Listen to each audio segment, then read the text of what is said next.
Hare Krishna. I want to invite Janaki if she's around.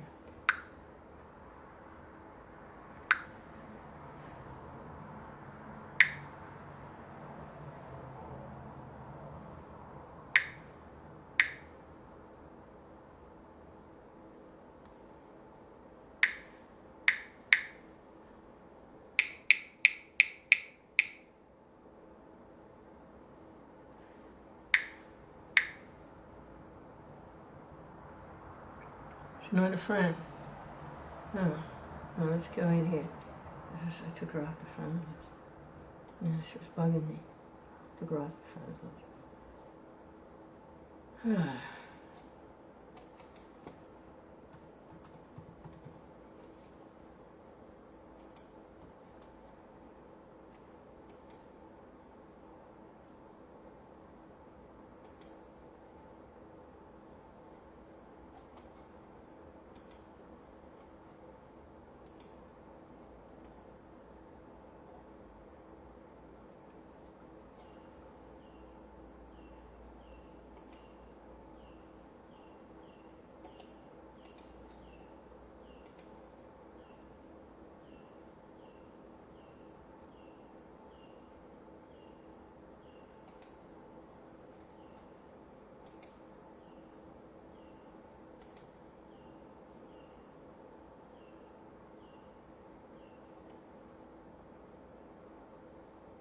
I don't think so.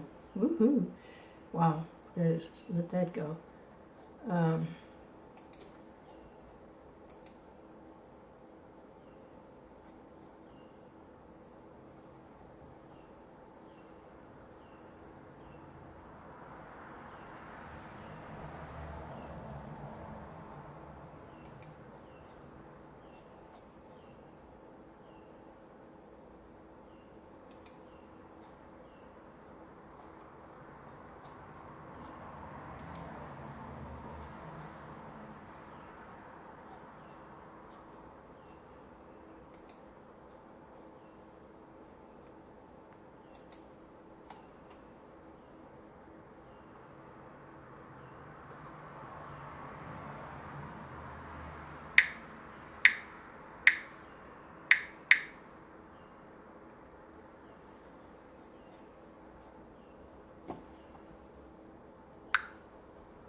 Hey, Hare Krishna.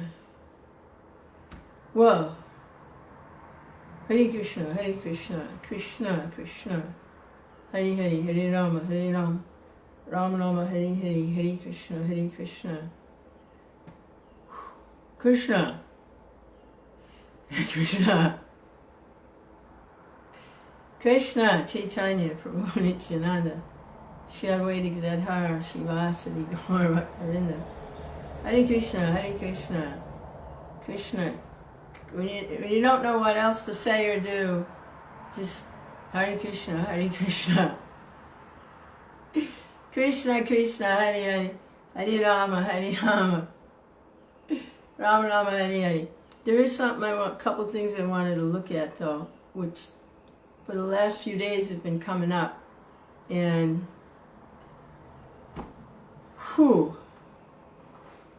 looking into this stuff,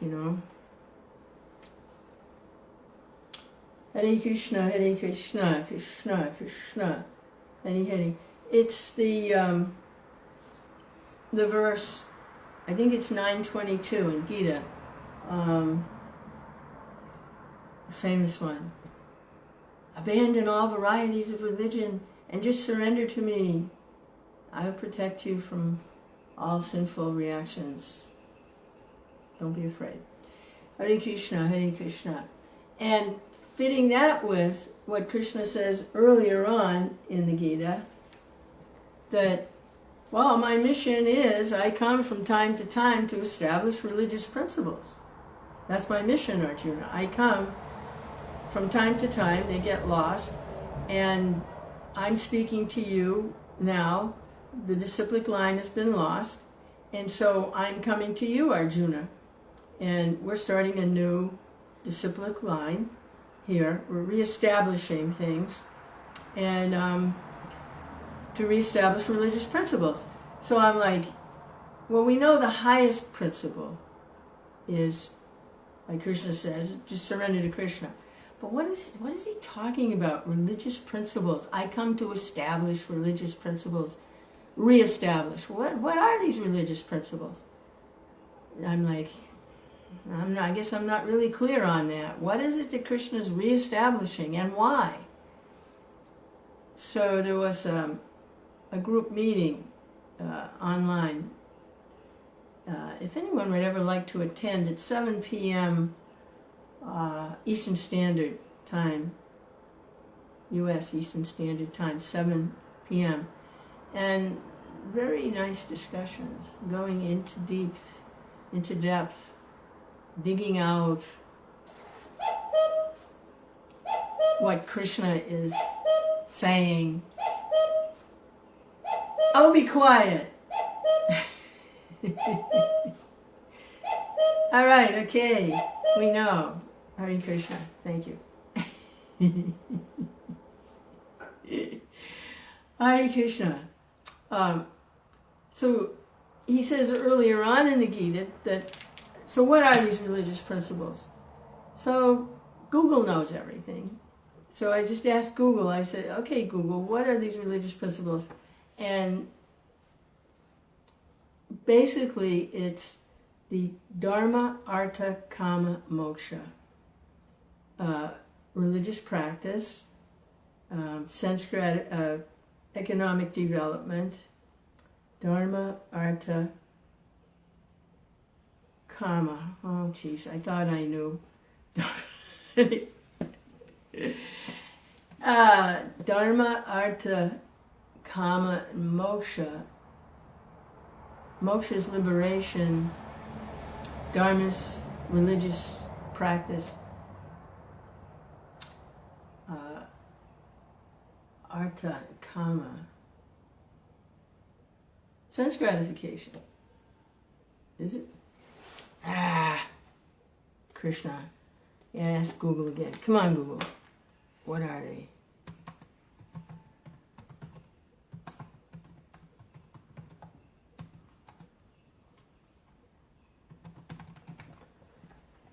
Now, Google's so smart, even if you don't spell it right, they know. Google knows what you're asking.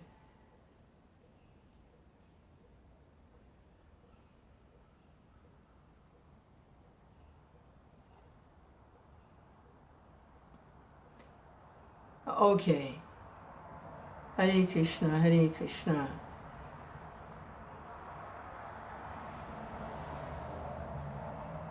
Krishna, Krishna. Krishna Chaitanya. 4 principles of religion. Come on. Krishna.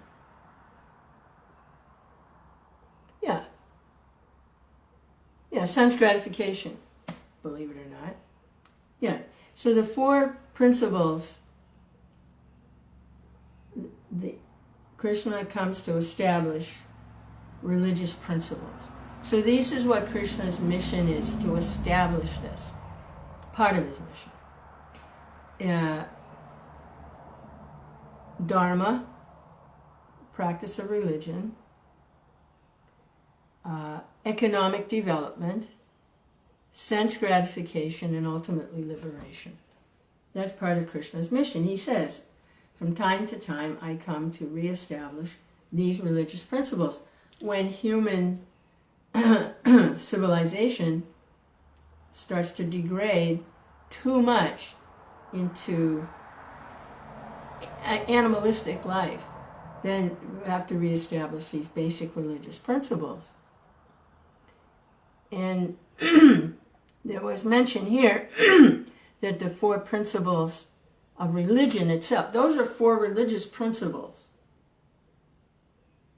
Religion, sense gratification, economic development, liberation. Those are religious principles. But there are 4 principles, and then break that down, when you just look at religion, then religion is broken down into 4 principles again.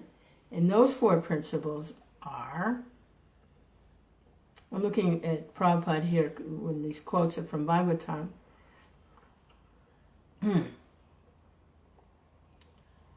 So religion itself, within the four main categories, you look at religion as a subcategory, and the subcategories, that the four principles of religion are austerity, cleanliness, mercy, and truthfulness. Dharma. Those are the pillars of Dharma. And this is what Maharaj Parikshit saw being destroyed at the beginning of Kali Yuga, when the personality of Kali, there was a living entity, Kali, who was present, embodying the complete personality of Kali, just like a spiritual master has the qualities of pure devotion. Well, Kali, an entity living at the time of Maharaj Parikshit, was embodying all the qualities of Kali Yuga. He was the personality of Kali, was attacking a bull. The bull is the symbol of Dharma, religion.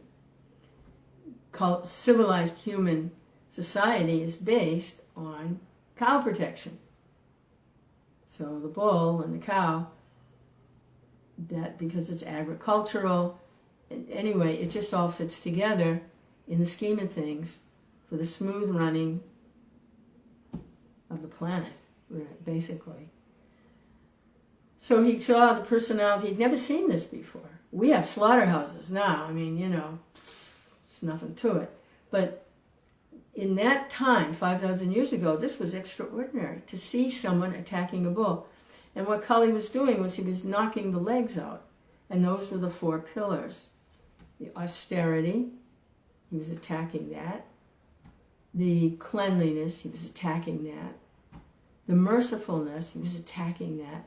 And when Parikshit saw him, the bull was just, he was crippled on all those, but one leg was still sort of functional, and that was truthfulness. And that's where Kali was stopped. That's when Maharaj Parikshit intervened. All the others are gone. Austerity, cleanliness, mercy, it's all gone. And they correlate with austerity, correlates with, what does it correlate with? I don't know, they correlate with the four regulative principles that Srila Prabhupada established. That is the pillar of religion itself, is no meat, fish, or eggs, no intoxication, no gambling, and no illicit sex. So those are the four pillars of religion. That's civilized human life. I mean, Prabhupada had to build it from the ground up. He said, when he was leaving, he apologized. He said, he said, if I've done anything wrong, is I've accepted too many unqualified disciples. And he says, well, what can I do? It was an emergency. What could I do? It was an emergency. Whoever Krishna sent, I engaged them. It was an emergency. So it kind of explains why, when I was accepted for initiation, totally unqualified, and I was given beads, here's your beads, chant Hare Krishna. I didn't know, should I go this way on the beads? Did they have to be in a bag? It was no instruction, no manual came with it. It's an emergency, here's your beads. Like when they have a posse there's a crisis, there's some criminals floating around that particular community, so the sheriff gathers everybody, anybody that can ride a horse and hold a gun, okay, but they have no training, okay, here's a badge, you're a deputy, all right, get on your horse, let's go, and they're like, so kind of like that, Kind of like that. And then you fill in the missing pieces later. Just get engaged. It's an emergency. Get engaged in service to Krishna. And what is it? Krishna says, I carry what they lack and I preserve what they have. So looking at this 4 principles of religion: austerity, cleanliness, mercy, and truthfulness. And then the 4 principles of religion in the broader sense. The big category is dharma, artha, kama, and moksha. Religion itself, sense gratification, economic development, and liberation. So Krishna says that's part of my mission. I come to reestablish that when, human civilization is going to hell, basically. That is at least civilized human life. In many places, Prabhupada said, civilized human life means they have some form of religion. Some form of religion is civilized human life. Some form. And the religion will deal with these issues: austerity, cleanliness, mercy, truthfulness. Prabhupada said some shocking things. He said that Christianity was actually finished because of they're not dealing with the meat eating and the unnecessary killing of animals. He says it's finished. Not the teachings of Jesus, no, but the institution of Christianity. He said it is finished because they're not dealing with the meat eating. Because that's one of the pillars of religion, is mercy. And they're not showing mercy to the other living entities. So it's not very effective. It's actually finished because of that. Not the teachings of Jesus, but the institution. Hare Krishna, Krishna Krishna, Hare Hare. He said a number of things. He said Jesus is our spiritual master. I said that. So it's not a Jesus thing. It's the institution of the principles of religion not being adhered to effectively. Hare Krishna, Krishna Krishna, Hare Hare, Hare Rama, Rama Rama, Hare Hare. So then in the very next breath, well, a few chapters later, Krishna says, but abandon all varieties of religion and just surrender to me. Well, wait a minute. You just said, I come to reestablish religious principles. And you're very explicit about what they are and how necessary they are. And now you're saying, just abandon that and surrender to me. I didn't understand that. Wait, I'm confused. So in the discussion last night, I brought this up. Now, they had a good time with it. Everyone was tossing it around. Everybody had something to say. It was interesting. A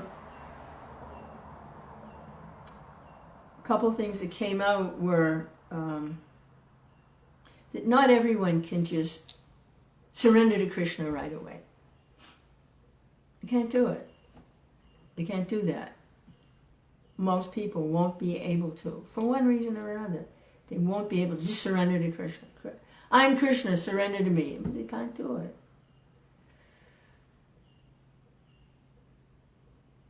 So then you have the system of religion, which, under the guidance of a spiritual master, a bona fide spiritual master, it's actually devotional service. It's not just a materialistic system for elevation to higher planets. Under the guidance of a bona fide acharya, it's actually aiming toward all the religious practice, the sense gratification, the economic development, and the liberation. It's all heading toward Krishna. It's all Krishnaized. It's all dovetailed in devotional service to Krishna under the guidance of a bona fide spiritual master. That becomes a stepping stone, a transcendental system to reach the goal of surrender to Krishna. And that's Prabhupada set that up. He set that up. So surrender to Krishna means engaging in Krishna's service, and if that's Krishna's mission, then that is a way to serve Krishna. Devotional service is to serve that mission, reestablish religious principles for the benefit of everyone. But then I was looking in the Bhagavatam, in the second verse, first canto, and Krishna says, no, it's not Krishna, it's Vyasadeva. Well, it is Krishna in his form as Vyasadeva. He's, in those first few verses, he's explaining what this Bhagavatam is. And in that verse, he says it kicks out all materialistic religion.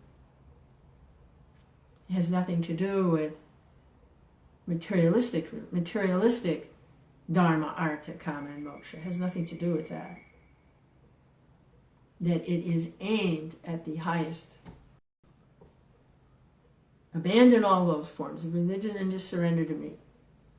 That's what Bhagavatam is aimed at.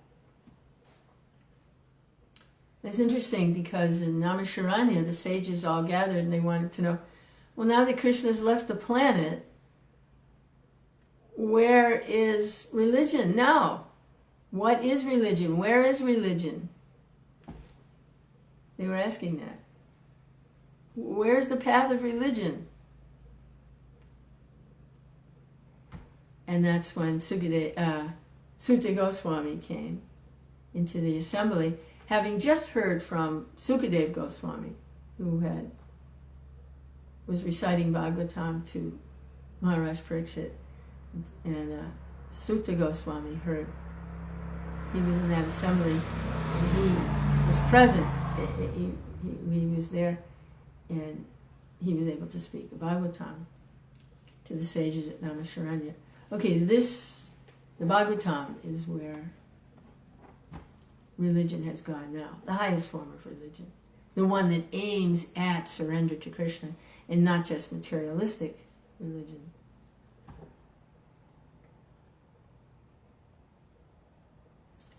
This is really fascinating stuff, isn't it? It's so perfect. There are no inconsistencies, and everything fits perfectly, no matter where you look in the Shastra.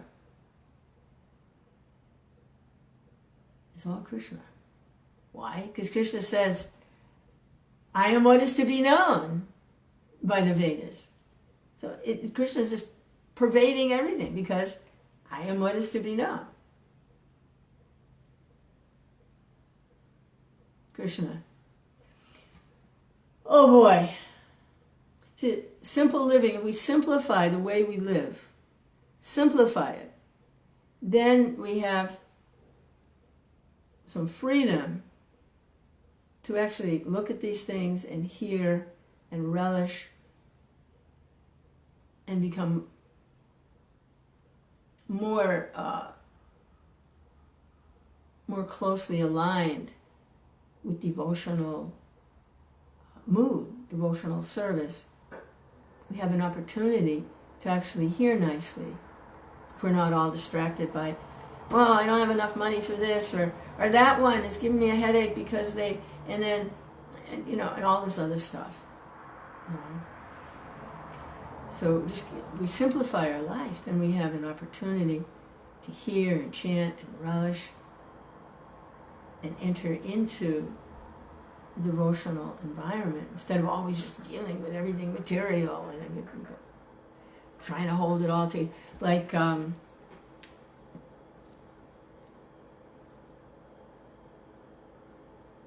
to like being on a raft in the middle of a hurricane in the ocean, Or trying to bail out a little boat that's got holes in it. And you're always bailing out the boat, you gotta stop the holes. Those holes are where there's material distractions, attachments for thinking that that's important, that material attraction is important. To get rid of those things. So you're not always just using all your time and effort bailing out the boat. Hare Krishna, Hare Krishna. Hey, Haribol. Madhu. Good old Madhu. Hare Krishna. Pandit. Mr. Pandit. Says, chant Hare Krishna. Eat prasadam was the main mantra in the early days. Yeah. And then Prabhupada posted the 4 regulative principles on the wall when he saw who he had to deal with. They woke up, they were eating prasadam and chanting Hare Krishna, and then one morning they came to the little place there, I think it's 2nd Avenue, whatever, the storefront, and there was an announcement posted on the door with the 4 regulative principles. Your Prabhupada saw who he had to deal with. I think there was one devotee who was a little skilled in carving, and he was carving the Jagannath deities, and he was smoking a cigarette while he was carving, and he had the package, I think it was a famous package of Pall Malls, it used to be a brand, Pall Malls, unfiltered Pall Malls, on top of Jagannath's head, and he's smoking and he's carving away. So they woke up one morning and Prabhupada had 4 regular principles posted on the wall. Amin Narayan, Hare Krishna. Thanks for stopping by.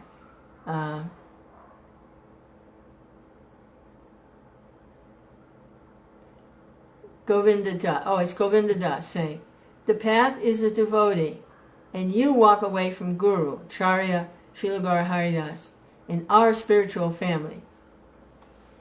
Hare Krishna. So I'm being chastised. Hare Krishna, Hare Krishna. Yeah, that's happening a lot with the followers of Srila Haridas. They're coming on to, they're approaching me and they don't understand. But that's okay. That's all right. At some point they will understand, so that's all right. They're entitled to their Hare Krishna, Hare Krishna. Krishna, Krishna, Hare Hare, Hare Rama, Hare Rama, Rama Rama, Hare Hare. The best I can say to that, if Govinda Das is still here, is that I'm not walking away. I'm processing, and I'm taking the time and the distance to do what I need to do so that I can assimilate and grow in Krishna consciousness. And the best I could do would be to, if I could ask the devotees in that Sangha to just be able to respect that and not to think that, I have nothing bad to say about anybody, really. But I'm doing what I need to do to process and assimilate on my path. And I respect everybody there, and I have no problem with the teachings or with Srila Haridas. I don't have any problem. I'm not making a statement of rejection. I'm simply, that's what I'm like. I sometimes need a little distance, and a little space, and time to process. So, if you could kind of see it that way, I think that would be very nice. Hare Krishna. I hope that helps. Hey! Yovanananda. Yovi. There you are.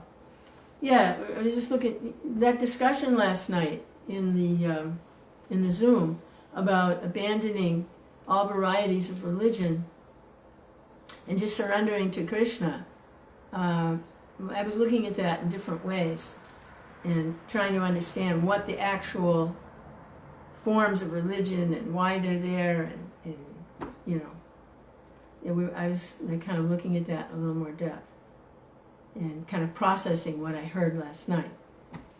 That's just kind of like what I am. I hear something and I have a slow processor, but it really like processes, you know. So it's sometimes it can take me 20 years to process something, and I'll be like, oh, that's what that was. Wow. And it's like 20 years later, you know. I mean, I'm just now kind of learning about how to chant on beads. I was going over that yesterday. So, you know, Hare Krishna. Hare Krishna. Krishna Chaitanya. Yeah, so I was looking at that, and yeah. Hare Krishna. So that verse 9:2 is in second chapter, and oh no, that's something. 9:2 is the king of education, the most secret of all secrets, the purest knowledge, and gives direct perception of the self by realization. It is the perfection of religion, everlasting and fully and joyfully performed. Hare Krishna, Hare Krishna, Krishna. So the most confidential knowledge will come from a most confidential servant. I mean, that only makes sense, isn't it? The most confidential knowledge is going to come from a confidential representative. Right? So there's different spiritual masters. The Brahmins are the spiritual masters, sannyasis are spiritual masters, and they're teaching, you know, different aspects of Krishna's mission to reestablish religious principles.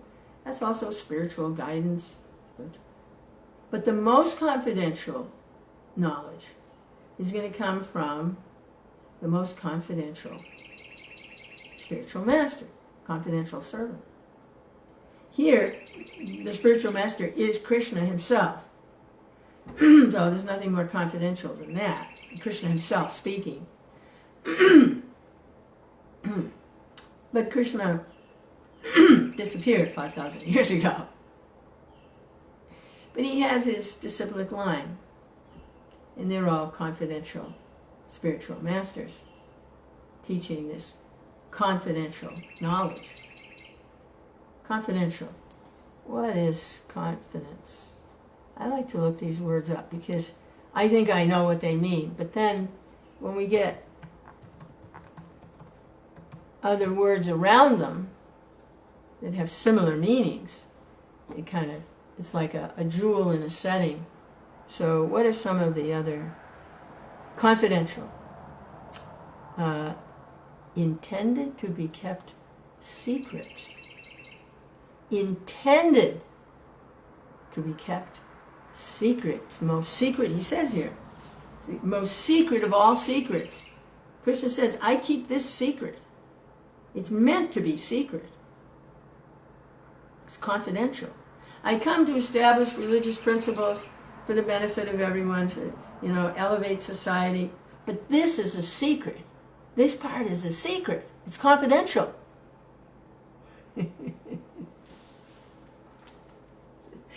It must be like when Sudama Brahman went to Dwarka and met Krishna and Rukmini. And he had the little bag of chipped rice. He was very poor, that's all he had to offer. And Krishna was so happy to see, because they were school friends in the Gurukul. He was so happy to see his old friend. They had so many shared experiences as students. He was so happy to see him.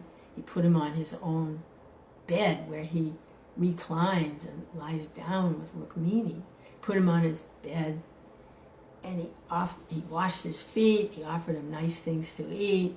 And Rukmini herself was fanning him, and he's like all skinny. His clothes are all tattered.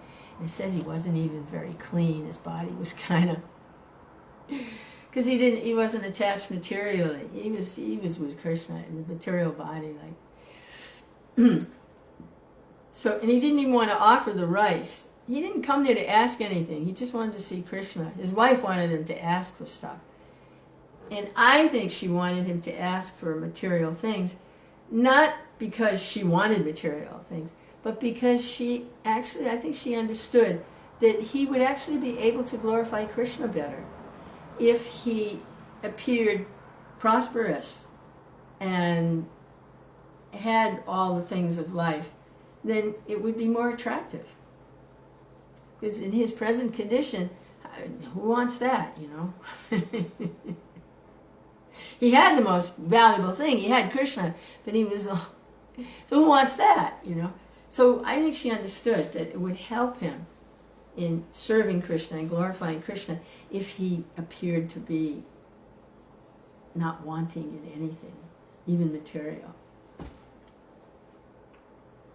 So there he is. He doesn't want to ask for anything. His wife wants him to, but he doesn't want to, and he has his little bag of rice, and he's tucking it behind his back.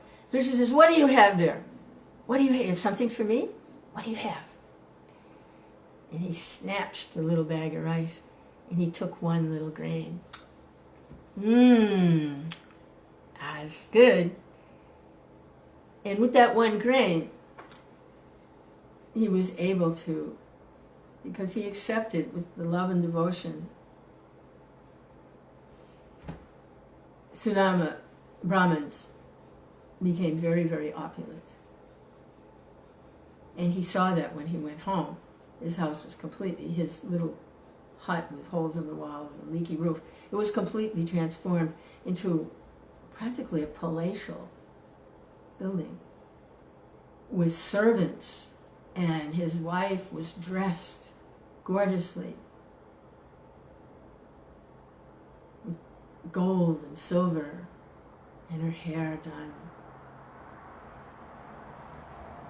It was a very opulent place. He says, "Do I live here?"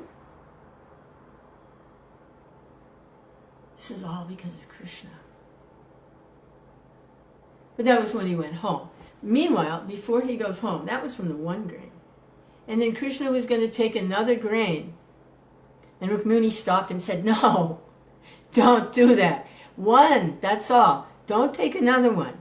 She's talking to Krishna. She says, "If you do, I personally will have to go and live with him. Don't do it. The one is enough." So, this is the most secret of all secrets. So Sudama Brahman, he got all the everything, and he had Krishna too. But this is the most secret of all secrets.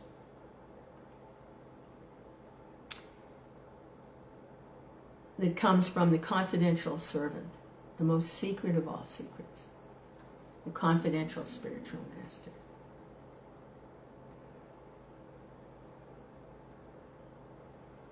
And it's meant to be secret.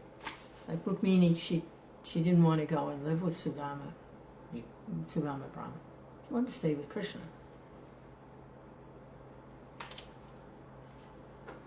Hare Krishna, Krishna Krishna, Hare Rama, Rama Rama, Hare Krishna, Krishna Krishna, Hare Rama, Rama Rama, Hare.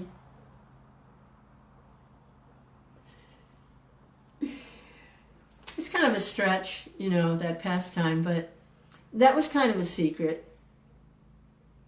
That if Krishna were to go any further with Sudama, then Rukmini would have to go there. It's kind of a secret, a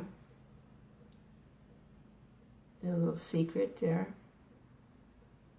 If he extended any more Rukmini herself would have to go. That's kind of a secret. Anyway, she stopped him. No. That's too confidential. That's too much. No, don't do that. But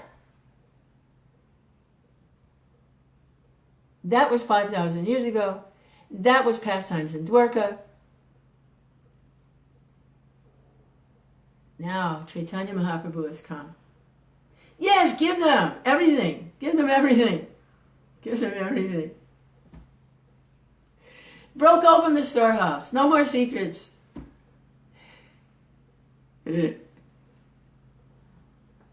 So that's what's going on the planet right now. It's just amazing. It's amazing. Hare Krishna. So I'm trying to process all of this, hearing from different devotees, different levels of realization, who have different aspects of the teachings. And the other thing I was thinking about, I am going to read eventually, but the other thing I was thinking about was how the difference between, when you talk about the material world, like I read in the three modes of material nature, how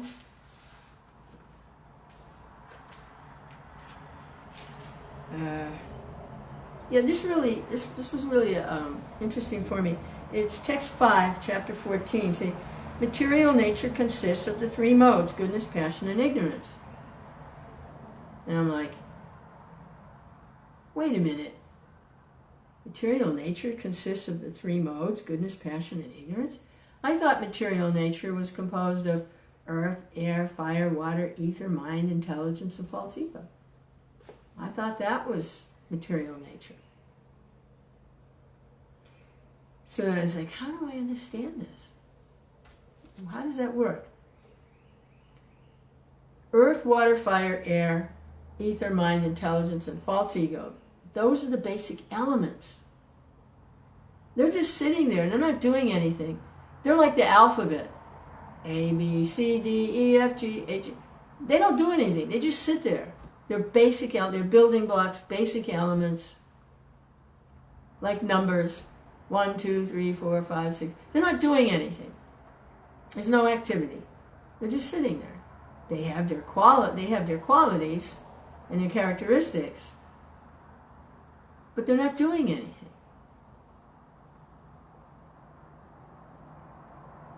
So those are the material elements.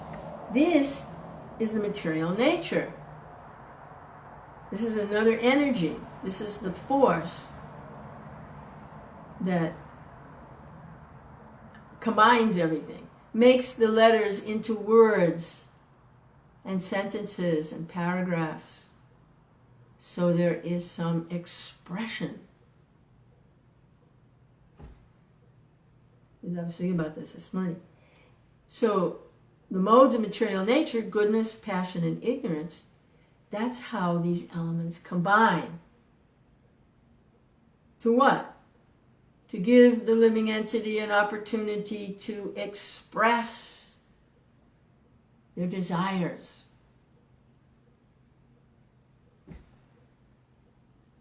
And they get a particular type of body that expresses according to the material elements and the modes, how they interact.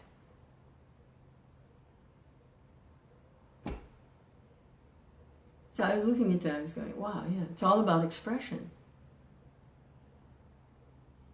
The living entities want to express themselves, independent of Krishna. They all have something to say. More or less. Me!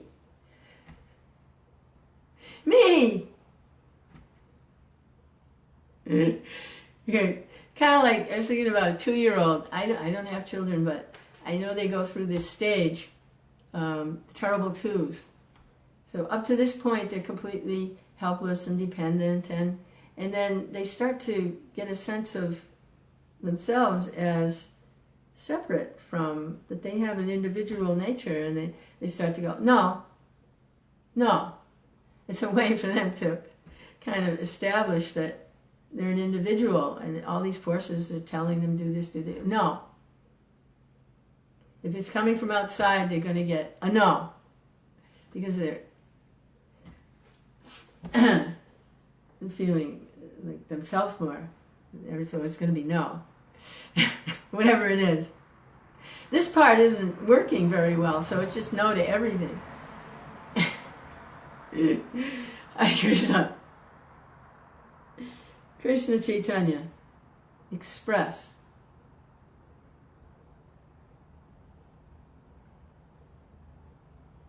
I was just looking at that. That's just stuff I look at, That's what I do with my time.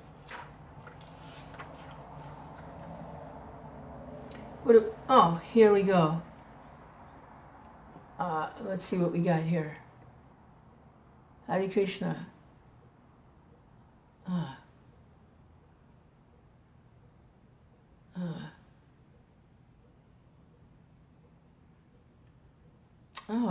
It won't let me scroll. Come on. Let me scroll, man. Hare Krishna.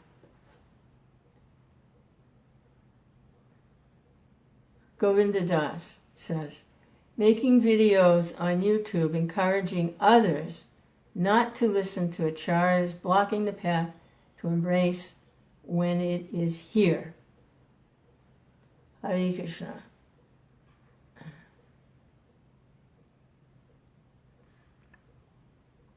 Hare Krishna.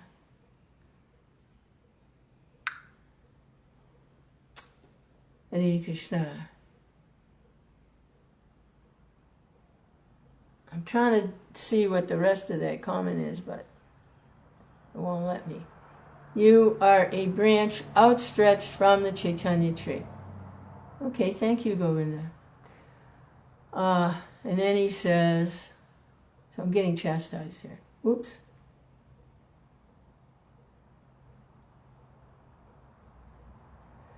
He says, taking distance is one thing, making videos encouraging others not to listen to an acharya, following the approval of Prabhupada, renders you an example of a false branch on the Chaitanya tree. Okay. Hare Krishna. Yo, hey. Hare Krishna. Okay. Hare Krishna, Hare Krishna. Krishna Krishna, Hare Hare. Hare Rama, Rama Rama, Hare Hare. Hare Krishna. I hear what you're saying, and I process that and take that into consideration. And Hare Krishna. I respect you. I respect your view. And I get chastised a lot by just about everybody. Everybody has something to say about my faults. Everyone. You'd be surprised the kinds of chastisements I get from everyone. Hare Krishna, Hare Krishna. Krishna, Krishna, Hare Hare, Hare Rama, Hare Rama. So I take it into consideration, and I listen, and I respect what people are saying. I respect it. I respect that. Hare Krishna, Krishna Krishna, Hare Hare, Hare Rama, Rama Rama, Hare Hare, Hare Krishna, Krishna Krishna, Hare Hare, Hare Rama, Rama Rama, Hare Hare, Hare Krishna, Krishna Krishna. So I was going to read 3 modes of material nature here. Lost the place. Krishna Chaitanya, Prabhu Nityananda.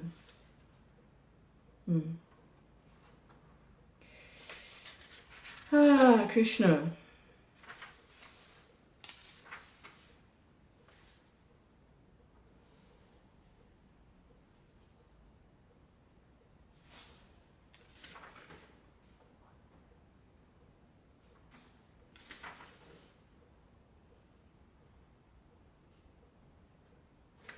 Okay, we read about the three modes of material nature and how they're always in competition with each other. And by transcendental activities, transcendental knowledge, under the guidance of a bona fide spiritual master,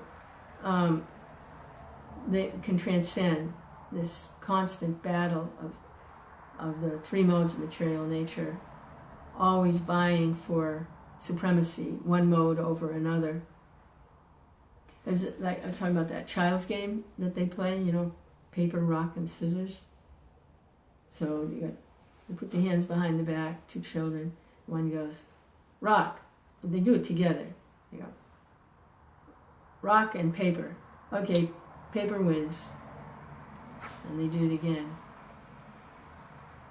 Okay, scissors wins. Scissors cuts paper. Okay.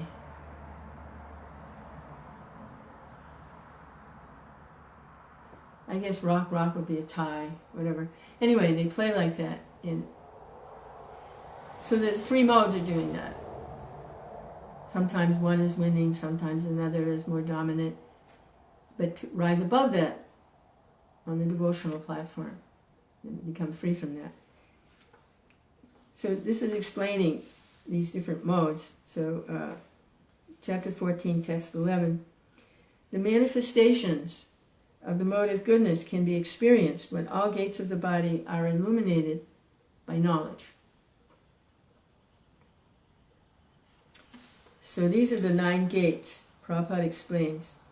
2 eyes, 2 ears, 2 nostrils, the mouth, the genital, and the anus. In every gate, when the symptom of goodness is illuminated, it should be understood that one has developed the mode of goodness. In the mode of goodness, one can see things in the right position, one can hear things in the right position, and one can taste things in the right position. One becomes clean inside and out.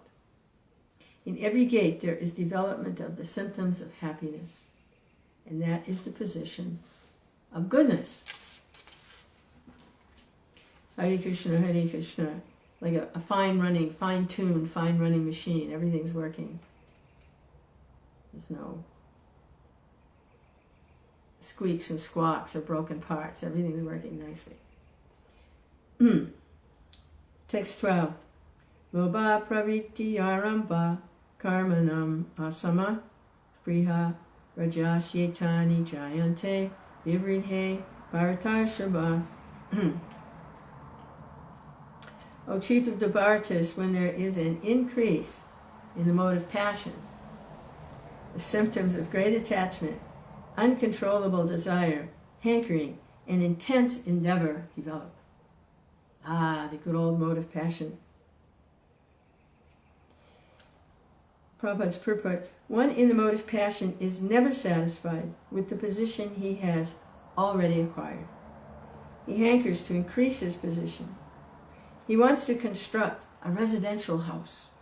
He tries his best to have a palatial house, as if he would be able to reside in that house eternally. And he develops a great hankering for sense gratification. Now, when Prabhupada says sense gratification, it does mean eating and fun things to do with the eyes and the nose and the ears and all of that. It does refer to that. But it really, he's being very polite and civilized. Sense gratification, we can understand, is really, the heart of it is sex. That's the heart of it. That's where it's the sex desire. That's the heart of it. So when Prabhupada says he develops a great hankering for fill in the blank. There is no end to sense gratification. He always wants to remain with his family in his house to continue the process of sense gratification. Just substitute that other thing in there and it makes more sense. There is no cessation of this. All these symptoms should be understood as characteristic of the mode of passion. Passion, results. Passion, fruit of activity. Passion, heightened sense, sense. Hare Krishna. It's all mode of passion. Aprakasho prabhatis cha pramado maha eva cha tamasyetani jayante viridhe kurunandana. O son of Kuru, when there is an increase in the mode of ignorance, madness, illusion, inertia, and darkness are manifested. When there is no illumination, knowledge is absent. One in the mode of ignorance does not work by regulative principle. He wants to act whimsically for no purpose. Even though he has the capacity to work, he makes no endeavor. This is called illusion. Although consciousness is going on, life is inactive. There are the symptoms, these are the symptoms of one in the mode of ignorance. Hare Krishna, Hare Krishna, Krishna Krishna, Hare Hare, Hare Rama, Rama Rama, Hare Hare, Hare Krishna, Hare Krishna. 14.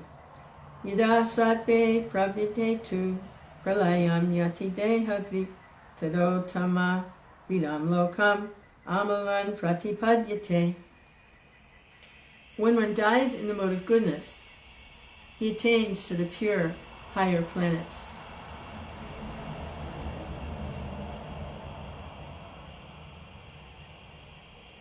Prabhupada's purport. One in goodness attains higher planetary systems like Brahmaloka, Janaloka, and enjoys godly happiness.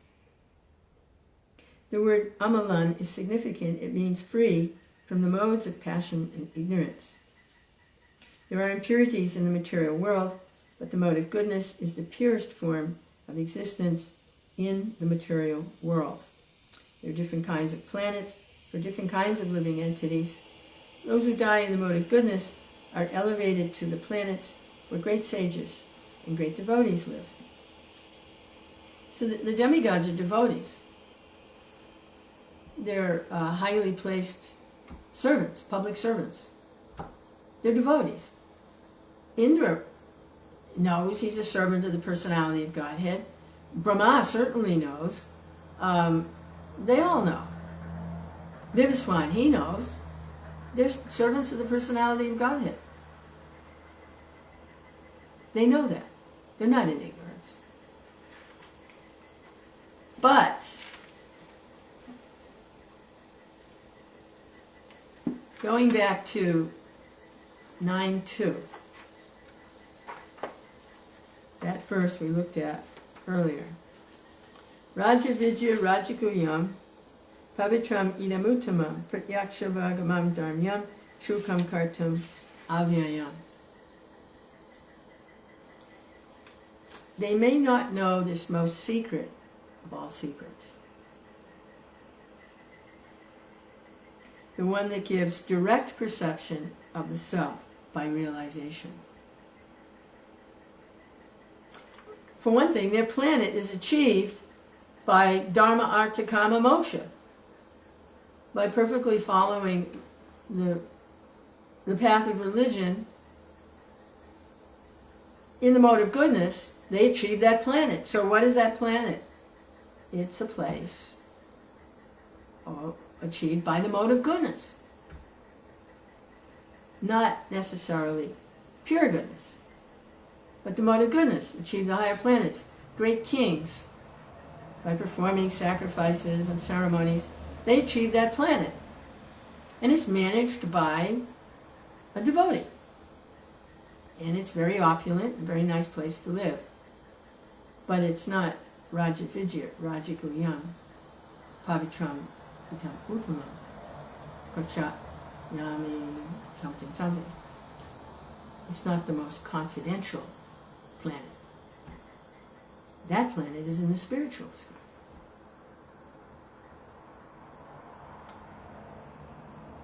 So when one dies in the mode of goodness, he attains to the pure higher planets. It's managed by a devotee. It's a nice place. Nice place to visit, but I wouldn't want to live there. It said that a devotee gets a tour, or can have a tour of the creation before they go home. They can visit heavenly planets. I've heard that. I don't know where I heard it. But. Okay, so it's managed by a devotee. It's these higher planets. They know they're serving God. But it's not the most confidential or secret place. Like Rukmini. All right, give him all that stuff, but, let's keep this confidential, you and me, okay, Krishna? Don't send me over there. This is confidential, you and me. Hare Krishna. Rajasi prayalam gatva karma sangi shujayate tata pralinas tamasi mudha yona shujayate. When one dies in the mode of passion, he takes birth among those engaged in fruitive activities. When he dies in the mode of ignorance, he takes birth in the animal kingdom. So there's different planets and different births. Prabhupada, some people have the impression that when the soul reaches the platform of human life, it never goes down again. This is incorrect. According to this verse, if one develops the mode of ignorance, after his death he is degraded to the animal form. From there, one has to again elevate himself by evolutionary process to come again to the human form of life. So, 8,400,000 species, here you are in a human form, and misuse, influenced by the mode of ignorance. Time runs out, you lose your human form, no pious credits, desires like an animal would have, expressing, wanting to eat all kinds of things and in an unregulated way engage in sex and so many things. You don't need a human body. That's not what a human body is for. So back down you go. 8,400,000 species of life.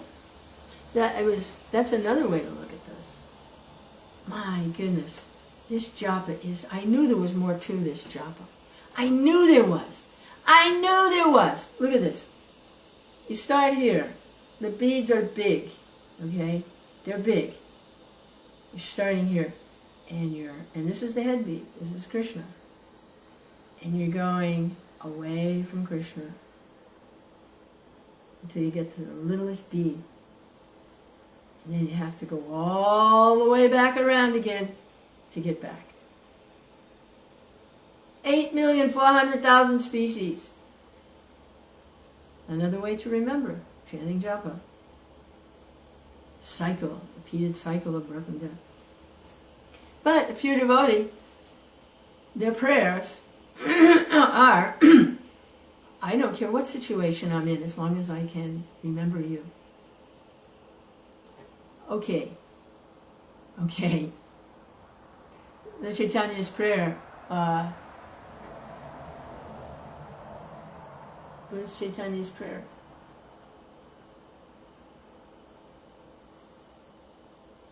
Life after life, birth after, somehow or other I've fallen into this material situation.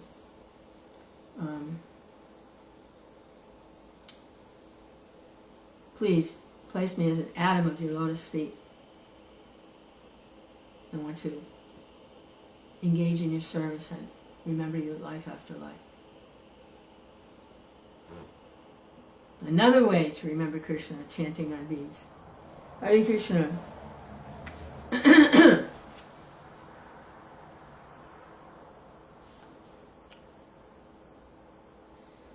Karma. Okay. So, one develops a mode of ignorance, he is degraded to animal form of life. From there one has to again elevate himself by evolutionary process to come to the human form. Therefore, those who are actually serious about human life should take to the mode of goodness, and in good association transcend the modes, become situated in Krishna consciousness.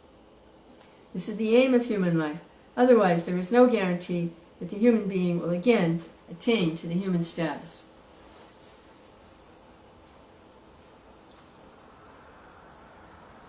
The real reason for holy places and temples and big gatherings and festivals and programs, well, it attracts people. There's lots of food, there's singing and dancing, it's something to do that's fun and exciting. But the real reason is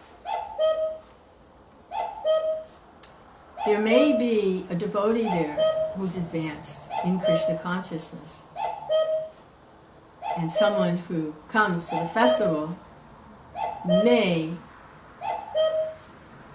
come in contact with them and become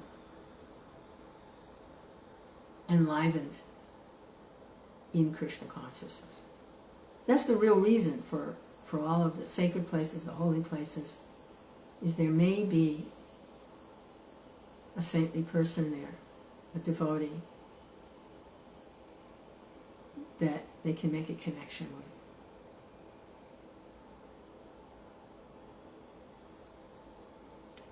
Hare Krishna. So, Prabhupada set up these communities to provide facility so that when people become attracted, they may meet someone there and make a personal connection in Krishna consciousness. That's why he set it up. Therefore, those who are actually serious about human life, mode of goodness, and in good association, transcend the modes, become situated in Krishna consciousness. This is the aim of human life. Otherwise, there's no guarantee the human being will again attain to the human status. Well, I think I'm going to stop there. And